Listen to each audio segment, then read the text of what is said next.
Hey, what's up, guys? Welcome back to Everyday Faith, day number 20. We have a quote today, but before we get into the quote, I've got to apologize because on your little Everyday Faith booklet, it says the quote is from Stephen Covey, and it describes him as an Italian priest and theologian from the 13th century, which is not Stephen Covey.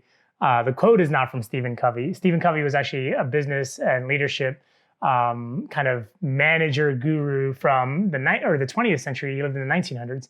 And so this quote is actually from St. Thomas Aquinas. So our bad for that typo and not catching that. But here's what it says. Here's what St. Thomas Aquinas said. He said, how is it that they, speaking of men, live in such harmony, how is it that they live in such harmony, the billions of stars, when most men can barely go a minute without declaring war in their minds about someone they know? Man, think about that for a second. Let me reread this and let it just sit.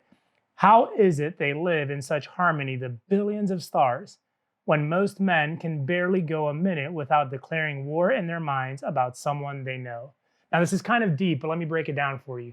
He's kind of pondering. St. Thomas Aquinas, a philosopher, he was a theologian, but he would contemplate. He's contemplating looking at the stars, and he's thinking, how is it that billions of stars can coexist, can live together? Yet here on earth, most men can barely go a minute without declaring war in their minds about someone they know. Now think about how profound that is. The universe is big enough for all these stars to exist. And yet in our minds, we get so quick, our harmony is disrupted when we get bitter or angry or jealous or envious or fearful, or we think negatively or critically about other people. Yet we're so kind of used to that, aren't we?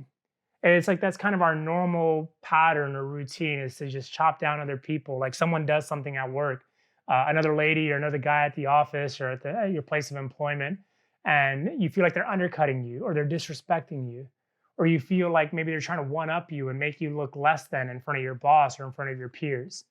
And it's like we're so quick to kind of do that. Or we see what someone writes on Facebook and we think, who do they think they are?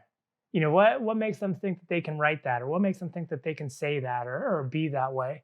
And it's like we're so quick, as he says, to declare war in our minds about someone we know. But here's the thing. Jesus died for all people. And we can't live in harmony with one another, we can't be in harmony with God if we're not in harmony with other people.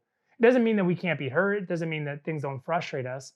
But if we're constantly looking for a way to cut other people down, if we're holding, bitterness in our hearts, if we're holding unforgiveness against someone else, those type of things prevent us from actually experiencing harmony within. Maybe you've gone about this month trying to figure out how to, experience or find harmony. And the key is not what you're doing externally. The key is not your job. The key is not where you live. The key is not your kids. The key is your unwillingness to let go of something. And maybe now it's time that through the power of Jesus and his Holy Spirit in you, you let go of some of those things so that you can live in harmony with one another, live in harmony with other people, and then in turn experience harmony within yourself. So this is kind of a challenge to all of us. It's a gut check. Let's look at our lives. Let's look at our relationships. Let's look at the connections we have with other people. And let's evaluate, are we trying to live harmoniously with others, or are we looking for every way to declare war against those people in our lives? See you guys tomorrow.